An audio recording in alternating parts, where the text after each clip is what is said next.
Percikan api dan asap tebal terlihat dari pesawat Garuda Indonesia yang membawa jemaah haji kloter 5 dari embarkasi Makassar, Sulawesi Selatan. Saat proses lepas landas, sejumlah jemaah mengaku mendengar suara ledakan dari arah sayap kanan pesawat. Insiden ini kemudian diketahui disebabkan oleh terbakarnya salah satu mesin di bagian kanan pesawat dan membuat pilot akhirnya memutuskan untuk melakukan pendaratan darurat di bandara asal.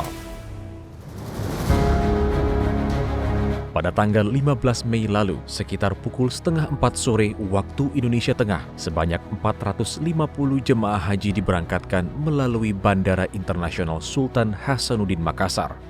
Menggunakan pesawat Garuda Indonesia jenis Boeing 747-400 dengan nomor registrasi ERBOS, para jemaah direncanakan tiba di Bandara Prince Muhammad bin Abdul Aziz Madinah pada pukul 3 dini hari waktu setempat.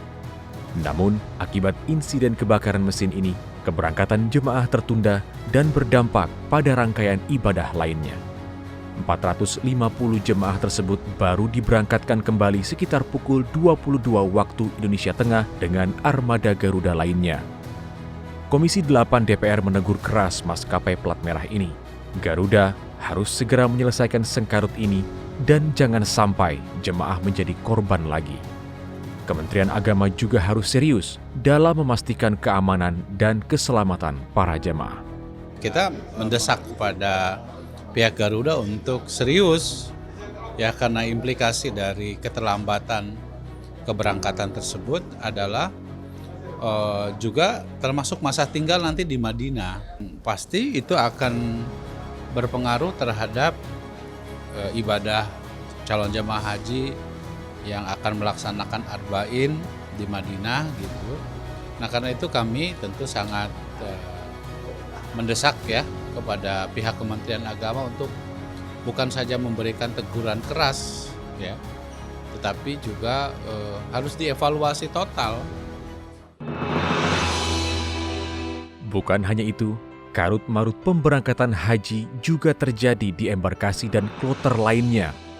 Di pekan pertama, keterlambatan Garuda dalam pemberangkatan jemaah haji 2024 mencapai 47,5%. Bahkan hingga pekan kedua, angkanya masih mencapai 39,47% karena keterlambatan masih terus terulang. Karenanya evaluasi menyeluruh harus dilakukan. Pasalnya, keterlambatan bisa memberikan efek domino mulai dari pergeseran waktu, mengganggu rangkaian ibadah jemaah, hingga dapat berdampak pada penurunan kondisi fisik khususnya pada jemaah lansia. Evaluasi ini nanti tentu akan dibahas secara menyeluruh. Sekarang kita meminta Kementerian Agama untuk segera melakukan evaluasi. Apakah Garuda tidak punya cadangan armada, umpamanya kalau ada kerusakan butuh perbaikan katakanlah 5 jam, itu kelamaan. Itu pasti akan berakibat pergeseran hotel. Kalau kita ibaratkan ini mengambil jadwal arba'in, itu pasti bermasalah. Bukan hanya maskapai, DPR mendesak Kementerian Agama ikut bertanggung jawab. Kontrak di antara keduanya seharusnya digunakan Kementerian Agama untuk menuntut Garuda dalam peningkatan ketepatan waktu, pelayanan, keamanan, dan keselamatan jamaah. Kita berharap bahwa apa yang dilakukan oleh Kementerian Agama ini bukan sekedar gimmick ya. Saat akan melakukan MOU itu memang harusnya sudah didetailkan, jangan sampai dan sudah diantisipasi jangan sampai ini terjadi. Dan jikalaupun terjadi ini tentunya ya 1-2 sih masih maklum, tetapi kalau banyak itu namanya bukan permakluman lagi ya, tetapi harus ada evaluasi yang lebih jauh lagi.